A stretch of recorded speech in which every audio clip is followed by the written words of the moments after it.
and thank you for joining us for another episode of the PHNX Suns podcast, brought to you by the DraftKings Sportsbook app, America's #1 sportsbook app. Don't forget to hit that like button, subscribe wherever you get your podcast, and leave us a 5-star review. You asked how we should say hi, and I'd start doing it in sign language. I love that. You should do it more often. Were you translating what she was saying, or were you saying something on your own there? I was translating what she was saying at first, and then she paused, and then I went on my own. I love it. That's spectacular. Say?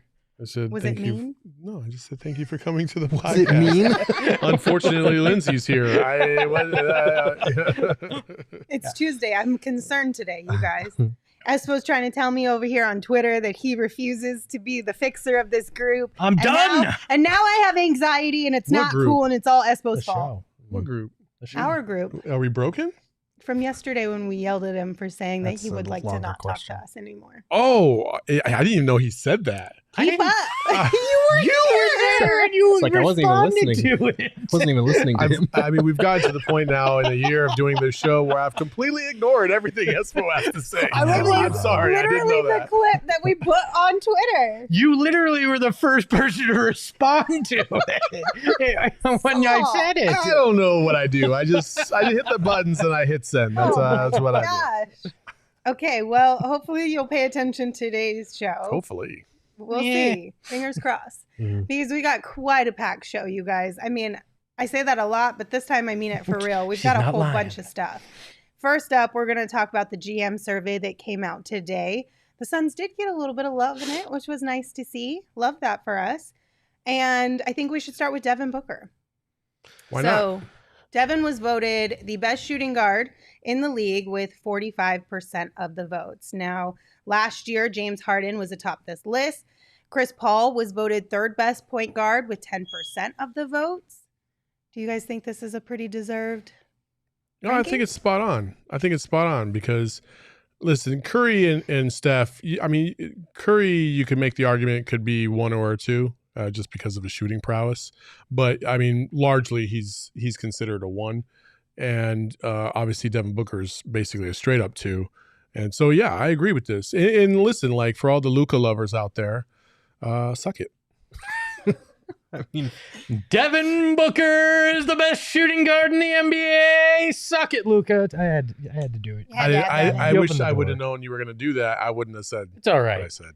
Yeah, you opened the door. I feel like I kind of stole your lob. You're the best point guard. You lobbed it. I just brought it home. So, Gerald? Luka's not a shooting guard anyway, so yeah. Okay, we're going to get there. We're going to get there. Hold on. Don't worry. We're going to get there. Excellent. But do you feel like Devin should be at the top of this list? Well, yeah, I mean, he's kind of one of the rare guys at his position that can be classified as a shooting guard now, because a lot of guys like James Harden, they play more as a point guard anyway. DeMar DeRozan, Bradley Beal, they're not in that same echelon. So yeah, it was pretty obvious who should be the number one spot. It's good they got this right. Pretty definitive. Yeah. I mean, to your point, he's one of the last true shooting guards left that we have. Not a combo. Although they did play point book a lot at times, but I love that Booker has his position. He does the job. He does it at an elite level, and the GMs recognize that. This should shut up the trolls and the talking heads, because these are the guys that make the decisions on rosters, and they've said and voted that he's the best shooting guard in the league. I don't know why my shoes keep squeaking. Yeah, I'm like, what the fuck is going Anytime on I over move here? my foot at all. So. I didn't know what that was. Stop dragging your feet. Yeah, and we did get to ask Book about it at practice today, and he was saying, stuff like this, it's an honor, but he doesn't pay attention to it, especially because the NBA is increasingly becoming more and more positionless. So in his mind, his dad instilled in him growing up, learn the plays from every position, not just your position. So it is kind of ironic because he is one of the last more traditional two guards in the league, but even his playmaking, you could put him in a different category. So he's like, that's nice. Let's move on. And, we got the Lakers Wednesday. That's his. That's I mean, a as well normal he expected should. answer from Devin on that one. Right.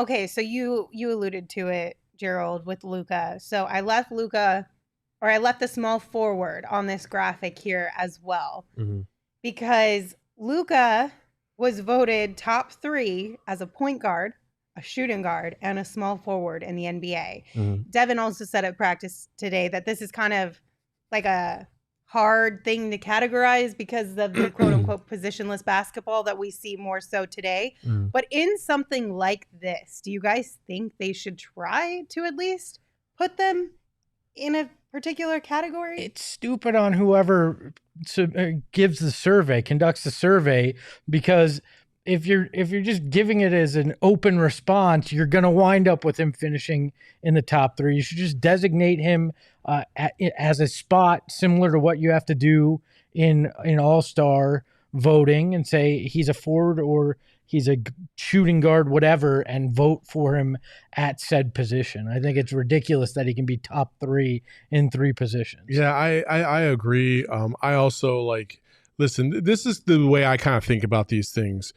When you have a starting 5, okay, like last year the Mavs had a starting 5, and Jalen Brunson was their point guard, okay, that means Luka's not the point guard.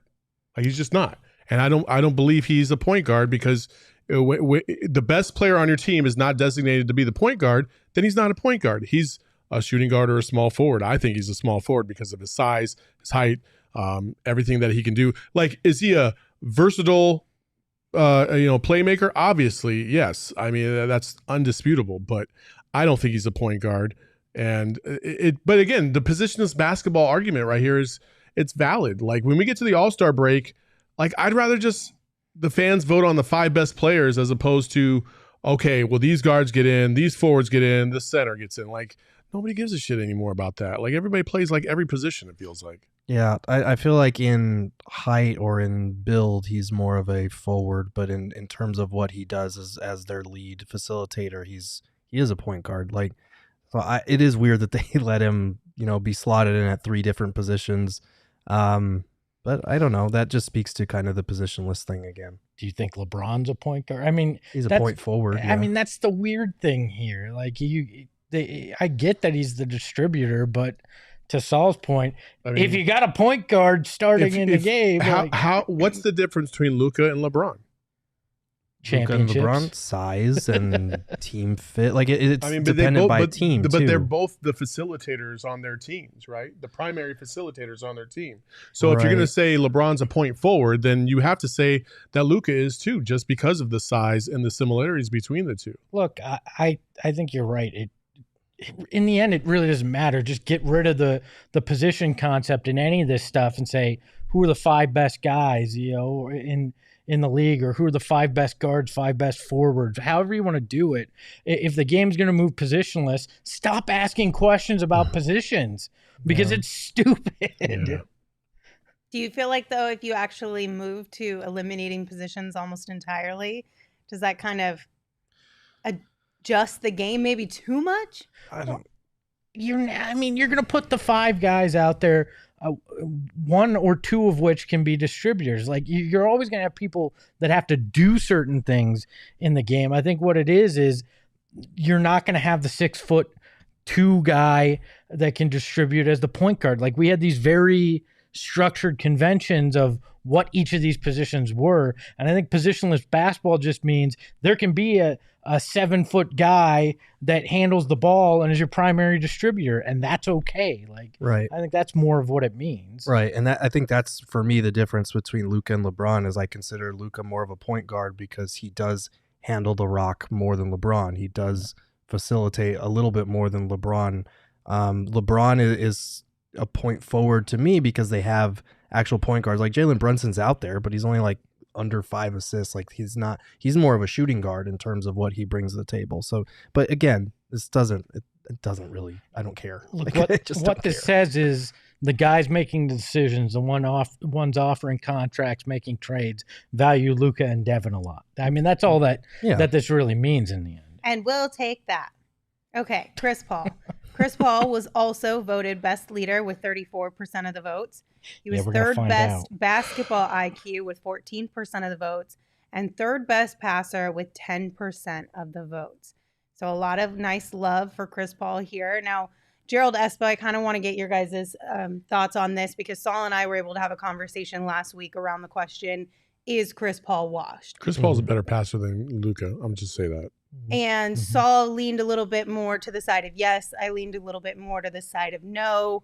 Obviously, GMs still think he's got something left in the tank. Where do you guys kind of land on that question? Look, I don't know if he's 100% physically washed or anything, but we're going to find out how good of a leader he is, because this is the most tumultuous season he's going to have dealt with here in Phoenix for a myriad of reasons. So if he's this ultimate leader, he's going to have to fill the void and quell a lot of the noise that's going on around this team. If they go out and win another 60 games and he's that leader on the court, I think it's undisputed that he's the best leader and one of the best leaders we've seen in the game. But there's a lot we're going to find out about him this year, both from a leadership perspective, and we're going to understand how he is physically. I mean, he dropped 12 assists the other night in 22 minutes.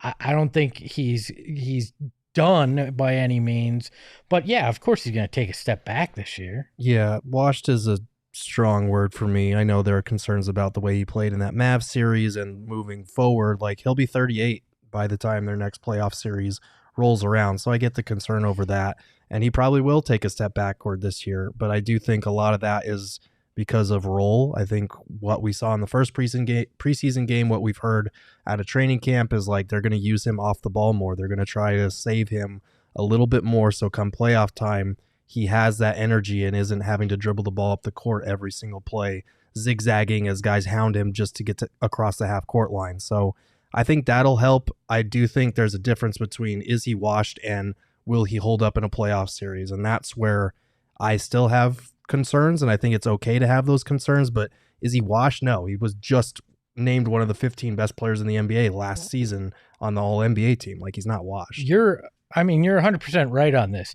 Young Chris Paul struggled in the playoffs, had injuries, didn't get his team to move forward. So if we're basing it just on his playoff performance, that could just be Chris Paul. That may have nothing to do with his age. Listen, Manuel and Romero in the chat said it perfectly. He ain't washed, but the shower's on and ready. My thought on Chris Paul, again, for those of you who weren't here last time, is that, like, you know, by every definition of being washed, no, he's not washed. That obviously, but obviously his percentages have gone down in that GM vote, so he's hedging towards the downside of things.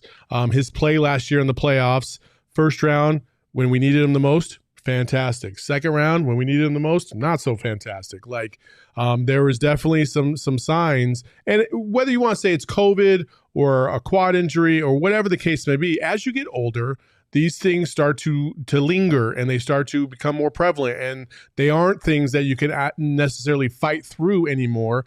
And it becomes a problem. And I think that's where Chris Paul is right now. I feel like his injuries are starting to linger a little longer than normal, and we'll see what that means in the regular season. But again, nobody gives a shit about the regular season. It's about the playoffs. And when I'm talking about Chris Paul, I am 1,000,000%. I want to make this clear. I am 1,000,000% talking playoffs and only playoffs, because I don't give a shit about the regular season. I know what I'm going to get from Chris Paul in the regular season. He's going to be one of the best and most efficient players in the league. I know that. Even at this age, even right now, I know what we're going to get. And even if he has a step back in minutes, he's still going to be as efficient as ever. I have no doubt about that. But again, this ain't about the regular season. It's about the playoffs. And we just have to wait until we get to April to figure out what that's going to look like. I just love that even a completely washed Chris Paul is still better than the point guard play we got for like 5 years here. You could have a 50-year-old Chris Paul. He'd still be better than half those guys we rolled out. So. True. Yeah. We got a super chat from Psycho Blue. Thank you for your super chat. Said, Saul, I'll have you know, I'm a 13-time All-Pro armchair quarterback. Don't tell me how to tell people how to do something I've never done before. Also, I'm not worried about Sunday preseason experimenting. I'm confused. Why are you mad at Saul? Did I miss it? Did I miss something?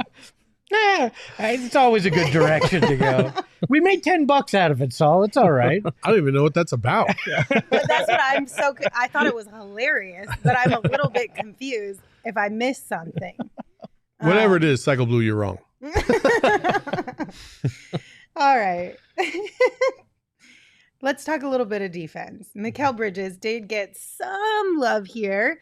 He was voted 4th with 7% of the votes for best perimeter defender in the league. He received votes for most versatile defender in the NBA, but he did not receive any votes for best defensive player in the NBA.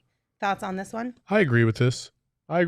Like, listen, I know Mikal Bridges is well loved here. He's got a great personality, plays hard on the defensive end. He can lock up certain guys in the league, but I think we saw that he does have some weaknesses to his game last year. That's why he put on some size this year. He's tired of getting bodied down low. I'm sure that Luka experience was something that he was not looking forward to this season in game 1. So and when you're looking at somebody like Giannis, or you're looking at, the other defender like Marcus Smart, the thing that Marcus Smart does that Mikal doesn't do quite yet is he gets under people's skin. So it's as much mental as it is physical in terms of his defensive play. And then Giannis is just a freak. No, we're not even going to compare anybody else to Giannis because he's just a freaky athlete, unlike anything we've ever seen in the NBA. So I agree with this. Go ahead, Despo. I'm going to say, I loved it when they voted Devin best shooting guard. I give a crap here. The most important vote is defensive player of the year at the end of the year. And Mikal finished second last year in that vote. So I don't know. I thought that it was a weird, because Marcus Smart was missing from another list. I forget which one, but one of those defensive lists, he was the reigning defensive player of the year and he wasn't listed on there. And then Mikal didn't get a single vote for best defensive player in the NBA, and Andrew Wiggins did. I think that was the biggest thing that everyone was pointing to is how are you going to put a vote, even if it's one singular GM, how is there going to be a vote for Andrew Wiggins and not a single vote for Mikal Bridges? I didn't read. Could you not vote for your own player? I don't know. I mean, if that could be the answer, but like, I don't think they would allow you to vote for your own player. That would kind of defeat the whole purpose, wouldn't it? Who knows?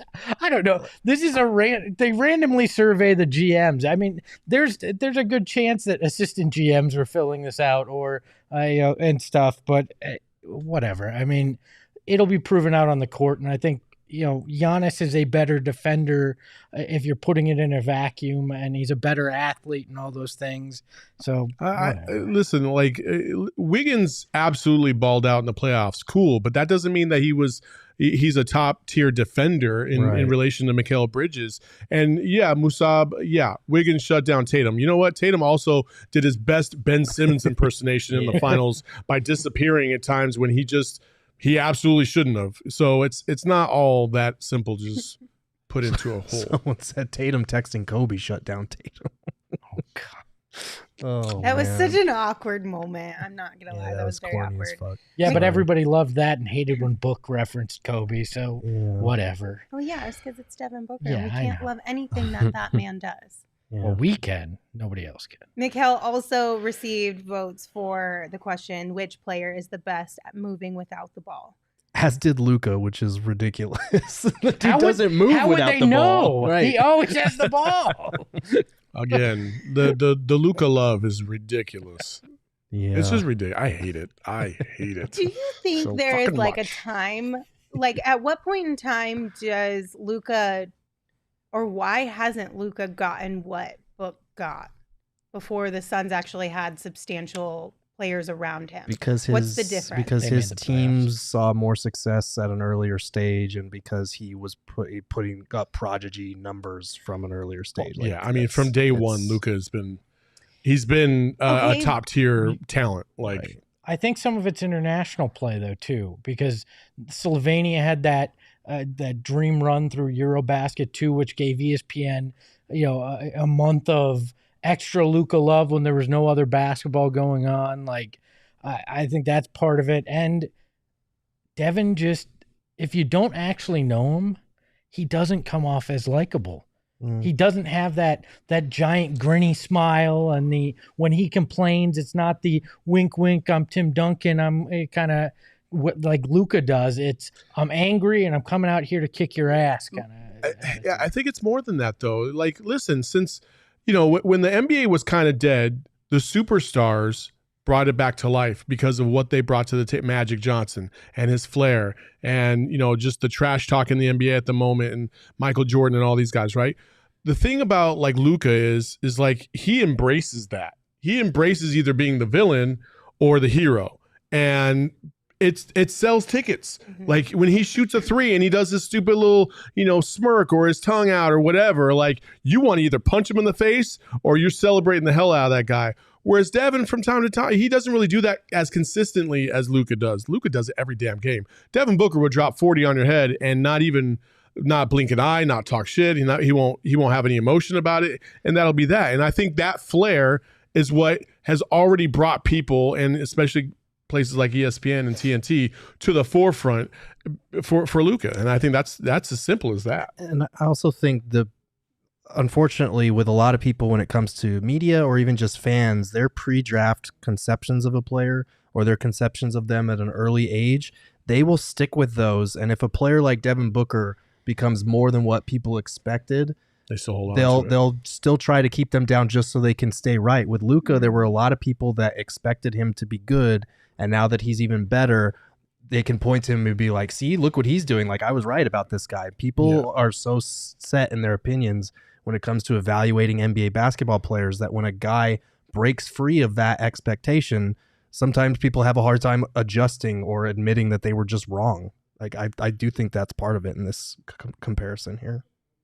I definitely could see that. Look, we're going to constantly see this. Like, it's just going to be, Luka is going to be more popular than Devin. Which is fine. I don't have a problem with that. My problem is just like, if you're going to rip on one guy for something that's out of his control, why wouldn't you rip on another guy for the exact same situation? Is there a time limit of, if Luka doesn't win something in the near future, are people going to start changing their tune? Oh, yeah. Or is it always 100%. going to be the blame of somebody else? They'll forever do that. I mean, look what happened to Charles. Charles was beloved and then missed out on the finals, didn't get the ring, and then, a couple years later, jumped ship to the Rockets. And now he's widely considered one of the best players to never win a championship. And people teased him for it for years. They still do. Like, if Luka doesn't win a ring, he's going to be a fraud. He's going to be a fraud in a lot of people's eyes. Like, you need that ring to solidify what you're doing. And that's why, I never buy the argument from people is like, well, why'd you jump ship, KD, from OKC to Golden State? Well, KD's like, because I didn't want that slander.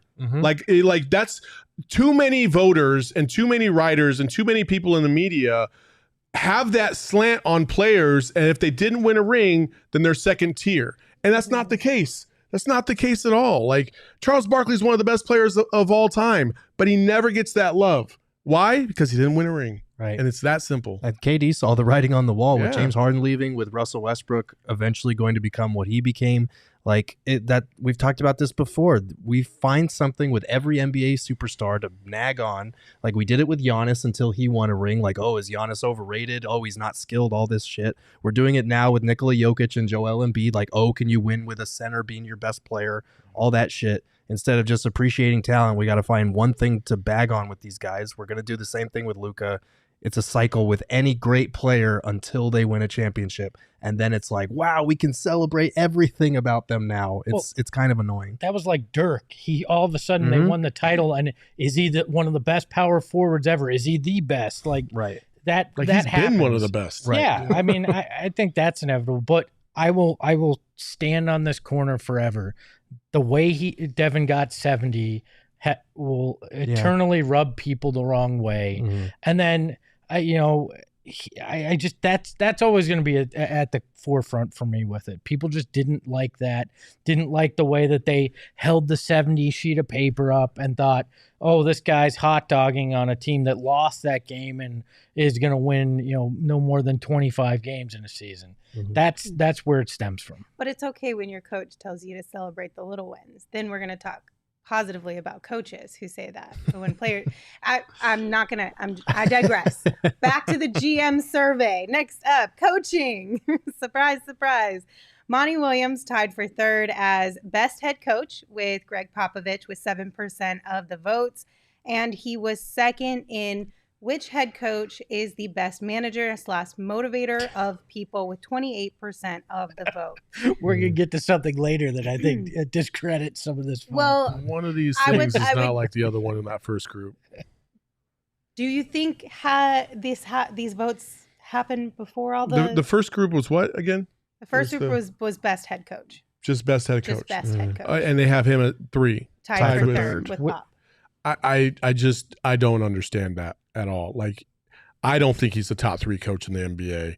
And I think he's had so many opportunities to prove that by making adjustments in pivotal playoff series that just haven't come to fruition. And like, when you're talking about Pop, like tied with Pop, bro, no, get out of here. There's not a person out there in Sunsville, Orange, Planet Orange, whatever we want to call it, the Valley, that if Greg Popovich wanted to trade spots with Monty Williams, that they wouldn't be like, yeah, let's do that. Yeah, right now. Yeah, I love Monty, but he's not Pop. I'm guessing that's probably because the Spurs, Pop probably gets knocked, unfortunately, because the Spurs are going to be tanking and they're bad and they haven't been good the last couple of years, which isn't fair to him because a coach can only be as good as his players. But yeah, I'm somewhat surprised, but not entirely surprised he's there. I think we could debate, like Tyronn Lue could be in that mix for sure. But I do think the coaching side of it, we have to take into account all of the stuff that goes into it. What? It's a comment. Eli said, I went to pick up some OGs today and got kicked out when I asked for some uppers. I agree.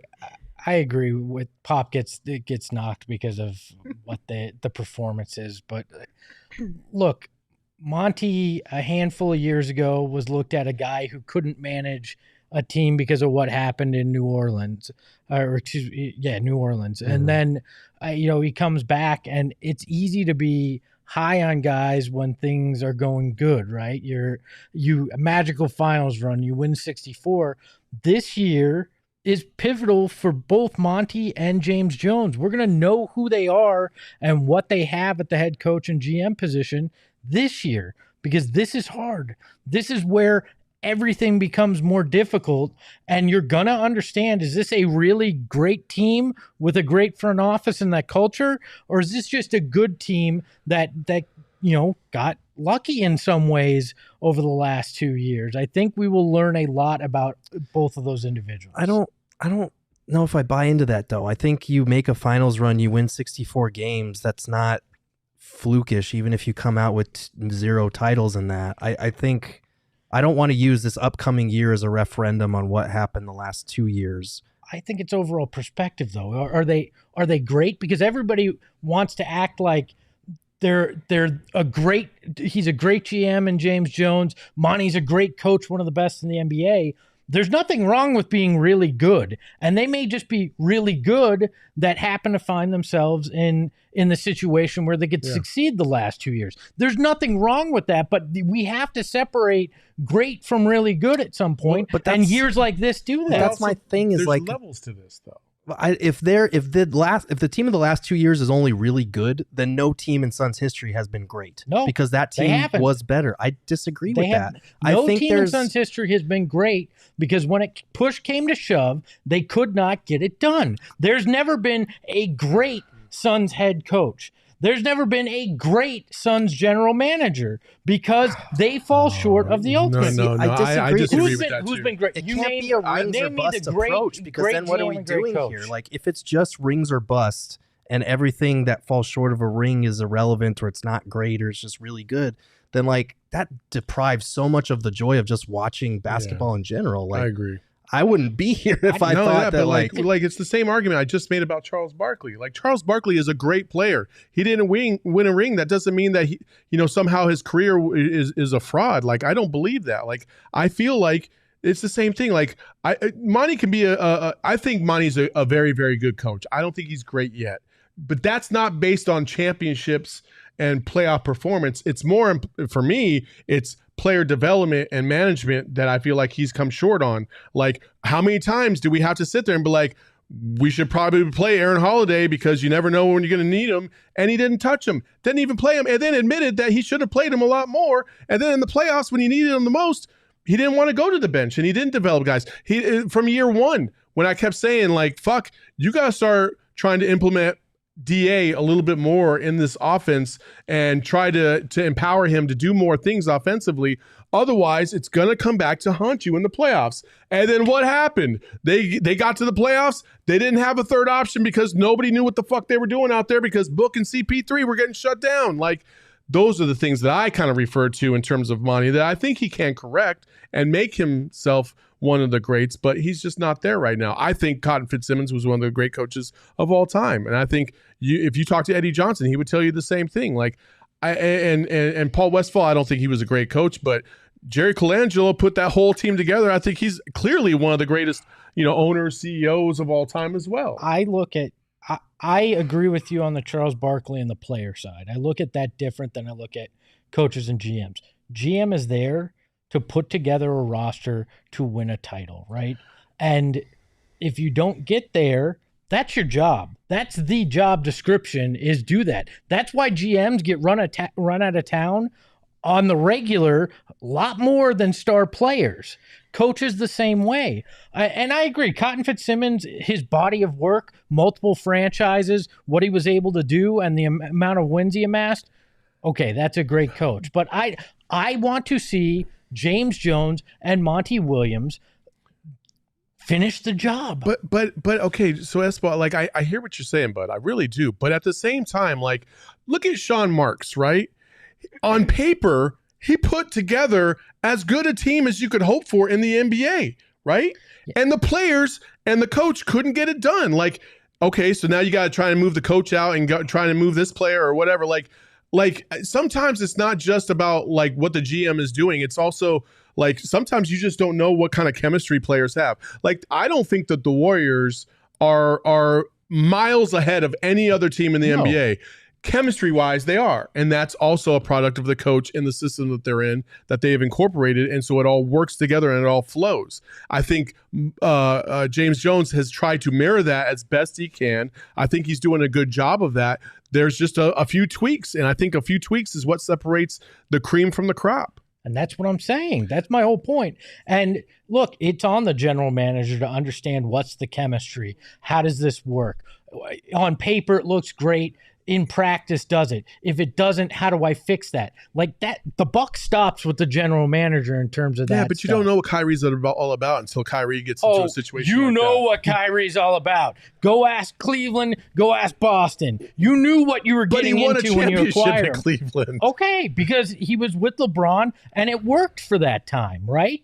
But you understand who Kyrie Irving is based on things. Sean Marks took a calculated gamble. It blew up in his freaking face. Yeah, but I think that there's more to it than just whether you win a championship or not. Like, Rob Pelinka is not a good GM. Like, the Lakers fell ass backwards into Anthony Davis and a title. That's not and had like a 4-month break. Or a great GM. And had a 4-month break before they even got to the bubble, so they could all recover. That's being lucky you live in LA. I am not saying that if you automatically win a title, you're a great GM. I'm saying that's part of it. And to be in the great area, you have to get the job done and you have to have sustained success. Rob Pelinka was a guy that was a stooge for LeBron James to get done what he wanted. All right? Brian Catano is this is a good comment. I'm not gonna lie. Espo is just possessed by the ghost of the 90s Bulls front office. Organizations win championships, not players. No. Obviously the players do it, but you gotta piece the puzzle together, and that's the general manager's job. No. And I love that we're arguing the difference between great and really good right now. I think that's where this all went downhill really fast, is because you can be a great team, but Espo, it sounds like you don't want to call anybody great until they win a championship. But then you guys are like, no, great means something completely different in my mind. So I think that's where this all kind of went. Because we've been at 50 plus years of never winning a title, at some point you got to realize that greatness can exist without winning a title. You know who says that? Losers who never won a title. But then what are we doing here? Because we've been this That's what franchise. You're doing. You're hoping they win a title. Yeah, of course you are. That's the only reason we come back. But Espo, that doesn't mean they're going to fucking win a title just because it's been 50 years without winning one. No, like, what are we doing? If that's not the standard, then why are we bothering? Yes, it is the standard, but it's not the... Hayden in the comments said great teams don't win championships all the time. You can still enjoy the ride.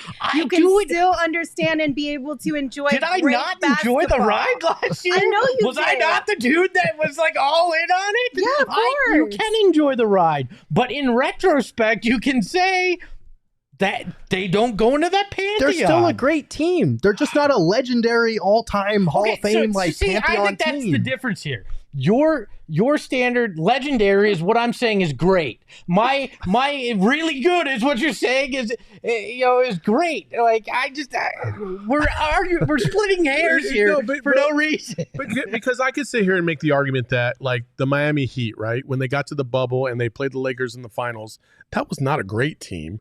Like there was nothing special about that team. They weren't phenomenal, but had they fucked around and won that championship, I would still feel that way. Because sometimes teams just get lucky and they get hot at the right time. That doesn't mean that they're a great team. Like the 64 wins, as much as I bagged on the fact that the regular season doesn't mean shit, and it still doesn't, like 64 wins still shows you that they have a level of good play and great play that was long lasting, more than a flash in the pan in a 2 or 3 month span. What is this bullshit? You just said 64 wins means nothing, but it proves they're great. I put on the chaps and ride the fence.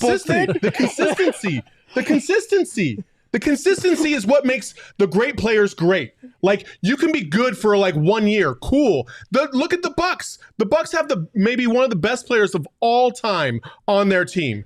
Does that mean their team is great, or does that just mean that he's great? It means he's great, and that their GM for 1 year put together the right mix of players and chemistry to get them over the top. Oh, man. All right, we're going to put a pause on this because we're going to have to start cutting things out of today's show because we have gone off the rails. So while you guys compose yourself, let me tell you about this really cool thing that ASU Hockey and Four Peaks and PHNX are doing. So ASU Hockey's home opener, the first game at Mullet Arena, is right around the corner, and you can join our PHNX Sun Devils crew for our first official PHNX Sun Devils takeover at Four Peaks on Friday, October 14th. No, you can't. The only way you can is if you're a member. Well, I'm working on getting there. Sorry. Okay. Burying the lead. PHNX members can purchase your takeover tickets today, which gets you a ticket to the game, 2 Four Peaks beers, free food, giveaways, tailgate games, and more.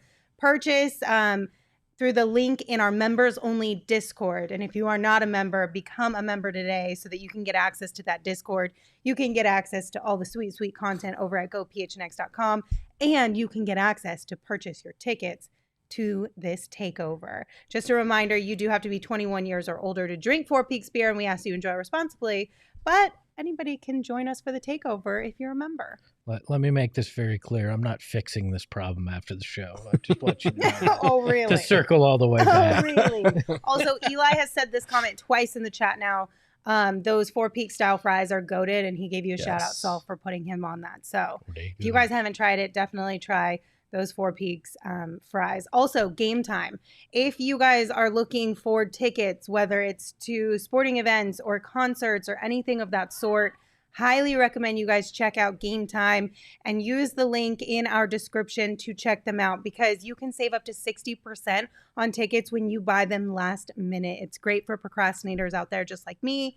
I think we saw tickets on Sunday's preseason game for as low as $1. $1. I think there's $4 tickets for the Kings game last time I checked. Like, you guys, you can't get any better than using Game Time to buy your tickets and use the link, again, that's in our description to buy them because it's the best way to support us, and you know that we appreciate your support. We put the link in the comments, too, for everyone here on YouTube watching live with us. Okay. Lindsay, you have any downers for me? You're so funny, Ezra. I stole that from the chat. Anyways, hello, thank you for the joke.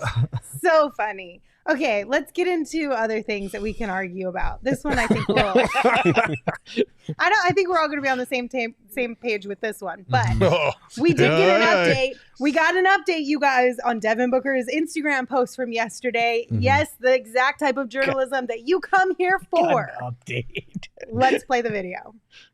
We saw your post with mood LeBron. I think that sort of speaks to how you felt about it, but I'll ask you. Man, it's just one of the interviews that sticks in my head. I remember watching it live, man. And, that just comes with it, man. A lot of criticism comes with, playing sport or being on TV. And, it's just a perspective thing. Everybody take a look in the mirror and, nobody's perfect. And that's just how I felt at the time. Okay, but was that in reaction to the game or reaction to what was said about you guys? It's more of a life statement. Okay. And people might take it. I remember when he first said it, people didn't take it well. So I knew it was coming. I knew it was coming. I love that he just had that grin on his face, like I knew people were gonna take this bad, but I fucking did it anyway. Like I appreciate that he said it's more of a life statement than just about the preseason game. Like I'm sick of people being able to say whatever they want to me on social media. Now it's my turn to say what I thought, so I'm cool with it. Michael Jordan had the F them kids, and Book has F them people. All right, yeah. Screw you all. This is where he's at. I just think it's really funny that we've gotten to the point where these are the type of things that are being asked in these sort of settings. It's hilarious to me, but there you go. That's your update on the whole chaos that Devin Booker's Instagram story caused on social media yesterday. On a not so fun note, maybe this one will make us argue more. We also got an update on the Monty DA situation. Side note, before we play this video, Gerald or anybody here at PHNX was not the one who asked the question, okay? I coach DeAndre every day in practice, and I've already said this, I'm not going to keep talking about every time I sit down and talk with somebody. I'm not going to address it or make a statement about it. I coach him hard every day in practice. You see he's here getting his work in. Like, that's what we expect of our guys. And talking about whether or not I talk to a guy, I think it's kind of senseless. Well, sit down, just air some things out. We don't need to air anything out. That's my point. I'm not going to keep addressing that. It's like he's the player, I'm the coach, just like with Book and Chris and Mikal. DA gets his work in every day. He's at 22 and 12 in 20 minutes. Like, those are the kinds of things that we expect from him. I don't need to sit down and talk to him about it. I like this. This is he's got a job to do. I got a job to do. We're both going to do our jobs. We don't have to like each other. We just have to work well together. Yeah. I mean, I was talking to EJ the other day, and he was like, "You think I liked every single coach I had in my career?" No. Like, it happens. You're not going to like every single person you work with. You're not going to like every boss you've ever had.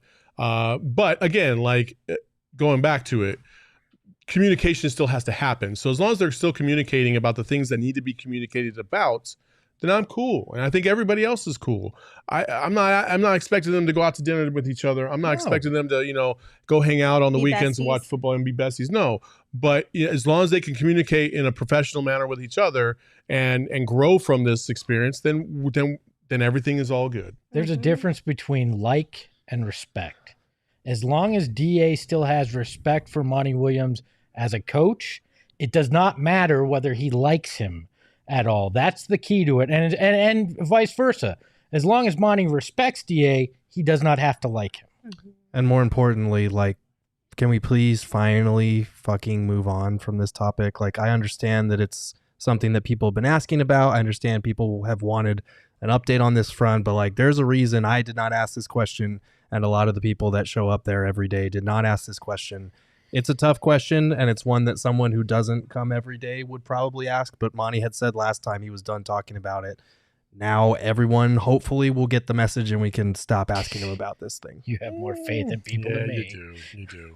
Yeah, I don't think that this is going to be the last we hear of it, but I do agree that it probably should be the last we hear of it, unless there is like something that is a very obvious issue. If it's not the last we hear of it, I'm taking 2 steps back from Monty the next time somebody asks him a question, because he's about to explode over this fucking thing. Well, I will say this, though. It's either the last we're going to hear about it or the last time we're going to hear about it until the next time we see some perceived, dispute or argument on the sideline. And then this whole thing is going to come right back again. And I mean, you got to expect that at this point now. Yeah. Why do we act surprised though with the way Monty, not us, but other people act so surprised to the way Monty is handling this. He wore a hat that said basically this edict. Well done is better than well said. He doesn't give a crap about what's said in pleasantries. It's just get the job done. And I think that's what both these guys are going to try to do. Mm-hmm.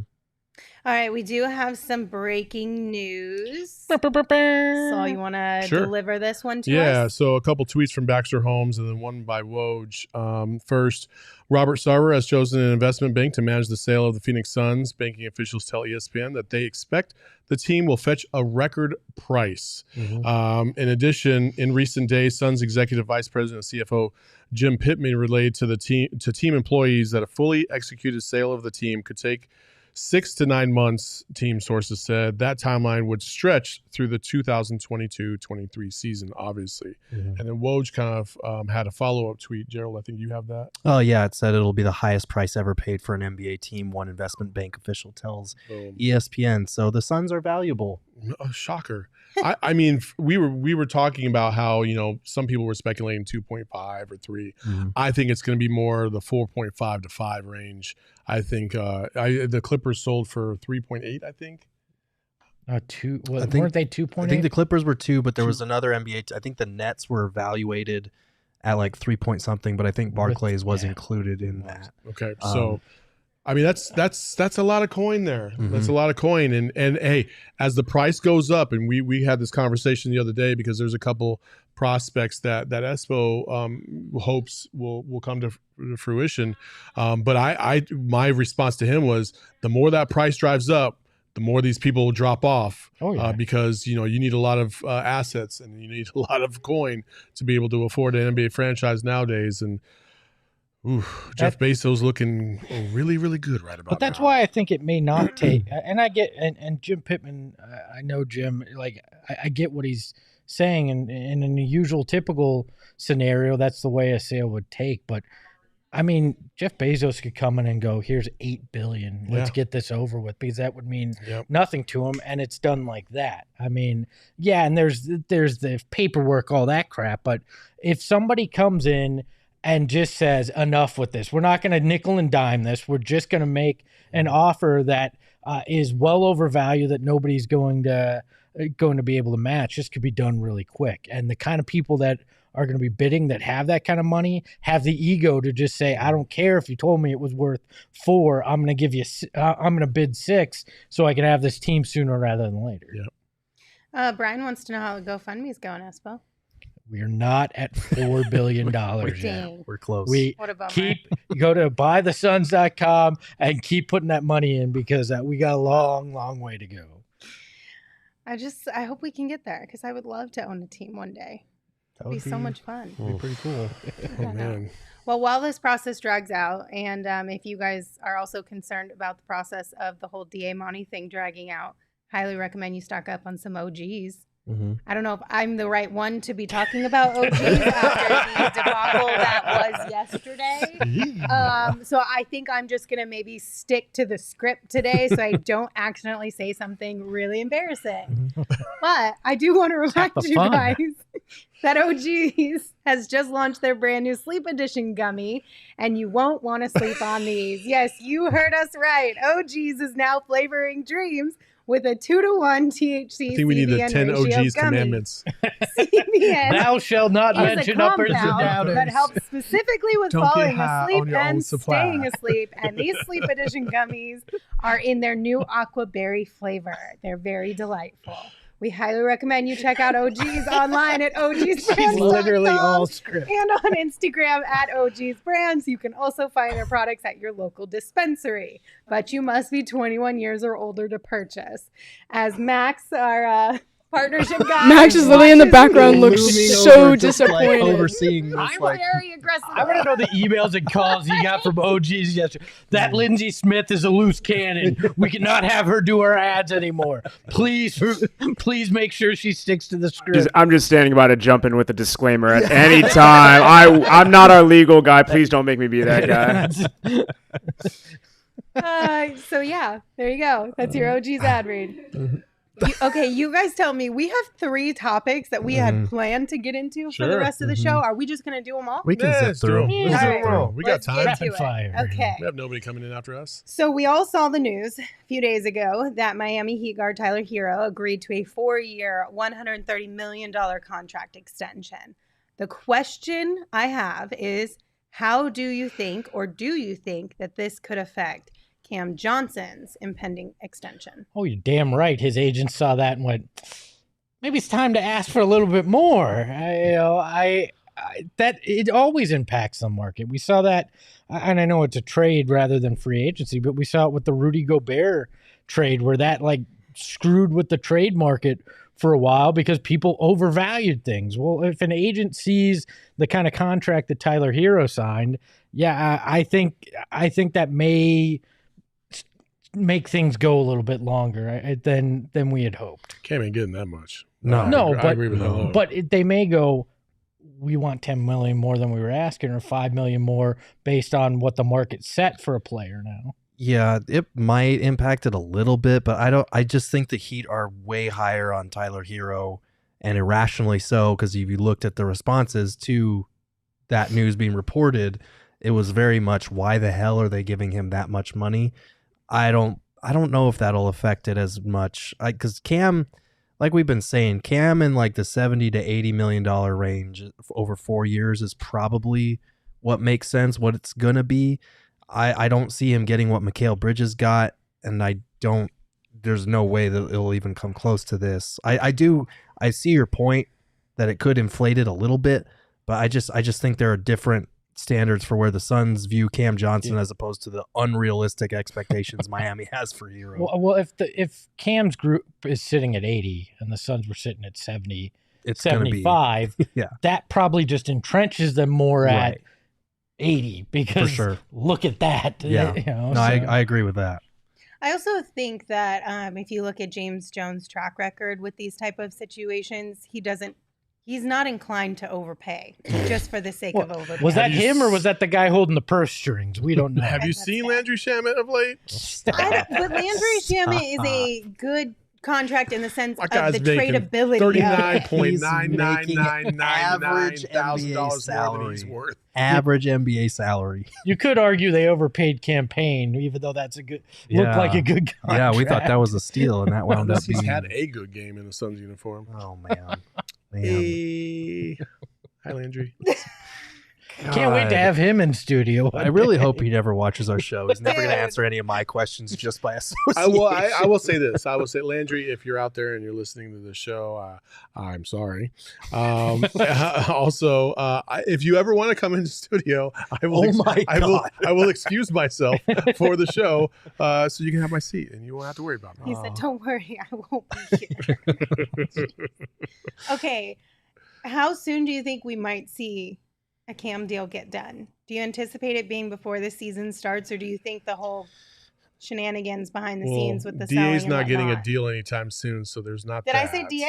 No. I'm just saying, like, we can't use that. So James can't be like, DA, here's my offer. No, okay, I'm going to give this much money to this guy. See, because Cam could use that as leverage. See what I'm saying? Yeah. See where I went with that? Yeah. I don't. It doesn't feel like anything's going to get done, but who knows? I think it's going to probably come down to the wire. We saw it with Landry, Mikal, and DA last year. That Mikal's was like the week of the deadline. Landry was like a couple hours before, and DA obviously didn't get done in time. So I think it'll probably come down to that last week. Teams aren't in a rush to do this. They want to see how preseason plays out, probably to, get the scoop from training camp, how he's doing with that starting role. I think that'll all factor in here. If Landry Shamet does drop a 40 burger this year, hell, you know what? What are you doing? I will give you 30. I will give you 30, and the chat can decide what I have to do the next show. Okay. Are there any rules? No, Is anything off the table? Because we already have tattoos thrown out. No. I'm not going to deface my body. Okay. And I'm not going to put myself in legal trouble. Okay. Those are the two things. Those are good qualifiers. Yeah. Because you got to run naked around the fucking block. I'm putting on my lawyer brain for you right now. I'm trying to think of any other. Good coverage. Does hair count? Sure. Okay. Would you Landry bleach it Shammy, if blonde? you are watching this video, Please, I game swear one. to God, if you don't get 30 points this year, you're going to lose me Game too. one. Dude, listen, first of all, if Landry came out and dropped 30 in game 1, I will hate him more than ever before because he had it in him the whole time. But holding out for this stupid shit. Oh my God. He had a Landry, I am your biggest fan right sorry, now. Dagoon, Please I'm not come eating a through. Carolina. So you gotta God. make these rules a little clear. So in his There's last no game like- of the season, last regular season game, he had a 27-point game. So Oh, we are so I'm just saying, close. it's not out of the realm of possibility. Oh my God, this has to happen. God, This it would be like has the to last game of the happen. season. It was. wouldn't it? You know what? No. We're gonna make it 40. We're gonna make it 40. No. No, we have to. We got No. the video. After Gerald said no, we're gonna make it 40. Okay, hold on. 40 You burger. started at 40, you went to 30, cut it in half, meat in the middle, 35. Okay, 35. I will give you 35. Mark it down, 35. Emma. We need Hello. this proof. 35. I'm not defacing my body, so I'm not getting a Brazilian butt lift. Okay, sorry. You don't need it, Bookman. Thank you. You're I got welcome. a nice butt. I'm not gonna lie. All right, Gerald, you wrote a new piece over at gophnx.com about how Jock Landale is shaping up to land the Suns' backup center job. Without giving away all the goodies inside of that article, which you should all go read over at gophnx.com, give us the cliff notes of why you think this might be the case. Yeah, it's just kind of been something we've noticed over the last week, the way that guys have been talking about Landale, their chemistry with him, both on and off the court, how quickly he's fit in here. Landale's been talking about, I have more open space with this team than I've ever had in my basketball career. Just reading off of where Book and CP and some of these other guys are going to be, it really makes my job easy. And we saw it in the preseason game. He was the first big off the bench. Biombo only played 3 minutes. Sharch didn't play at all. I think that might just be in Sharch's case. They're waiting to ramp up his minutes a little bit because he's still coming back. But yeah, I do think Landale, the way that Monty's talked about him, all these guys, it seems like he's the favorite to be the backup center right now. And he had a lot of good things to say about how he's been fitting in and his chemistry with the guys and all that basketball stuff. So if you want to go read the article, go to gophnx.com. I like his energy. I like his ability on the offensive boards. I think that brings something different. I mean, really, it comes down to him and Dario, but we heard Monty saying Dario is going to have a bit of a different role this year. I wonder if he was hinting at power forward, backup power forward more than anything, and that Jock has impressed enough where he slides into that backup center spot. Yeah, that's the other part of it is Monty has talked about playing Sharch as a 4, so if he's doing that, that means he wants to carve out minutes for Jock. And yeah, so I think it's going to be – he also mentioned one thing today in practice about campaign only having rim rolling bigs last year and how much having Sharch and Kaminsky as these floor spacing pick and pop bigs opened up driving lanes for Payne. So I think that's important to them to have another 5 who can do that. And maybe at this point in the process, Landale is just showing more ability to do that right now than Sharch can. All right, so we've got a couple ways for you guys to win some free stuff here. So we're going to round out the show by telling you all about these possibilities for you to snag some free things. First and foremost, new customers who download the DraftKings Sportsbook app can bet just $5 on any NFL team to win and get $200 in free bets if they do. Do you guys have a pick of the week that could potentially help new customers on the DraftKings Sportsbook app win these $200 in free bets? Take the Cardinals to win this weekend. Yeah, that's exactly what I was going to say. Yeah. They're plus 200. They're 5.5 point underdog. I'm actually going to go with a parlay and pick not only the Cardinals, but I'm going to take the Carolina Panthers to upset the San Francisco 49ers and the Detroit Lions to beat the Patriots as well. Okay. Is Detroit an upset at this point, though, with how bad the Patriots look? And they're playing like a 6-string quarterback? I mean, the Patriots lost in overtime to the Packers in Green Bay. How's that bad? Yeah, but I don't think their lineup doesn't look as impressive as... I mean, they're still a good team, though. All right. I'll give you that. Wait, why did we say in the chat I'm supposed to eat any food of Saul's choosing on this show? because of Southwest bias. That was supposed to happen on this show? It still hasn't. Yeah. Oh man. Yeah. There's been a lot of bets on this Southwest Bias show that have not come to fruition. We probably need to do that. I have to wear a Sun Devil shirt on the show too. Though. You wore I the wore a Josh Stone shirt, and apparently counts. that doesn't count. You tried to pay it up. I mean, that's so. I did. Yeah. I mean, Sun Devils guy says Sean it is doesn't back count. there, says it doesn't count. He's the one that I had to battle. So I guess I'm going to have to wear a different shirt. It's fine because Can we it's going do to come this on back around. And Sean will have to wear something fucking awful when I beat his ass the next time. Can we do this on Friday? Sure. You pay your bets, and then Espo, you pay your bets. Sure. Do a little fun Friday. Sure. Friday I fun. love this. Okay, let's make this actually happen. But that was your DraftKings pick of the week. It's a chance for you guys to win some free cash from them over there, not only in the free bets, but also if you take Saul's advice, you might just win some cold hard cash in general. To make things even sweeter, the DraftKings Sportsbook app allows you to throw down on their stepped up same game parlays once per game day all season long. So it's really simple. Just head on over to the DraftKings Sportsbook app, download it, use the promo code PHNX. Again, that's promo code PHNX. Only on the DraftKings Sportsbook app. Minimum age and eligibility restrictions apply. See show notes for details. Okay, the next thing that you guys could potentially win. We saw a tweet today from Katie. I'm sorry if I butchered the last name.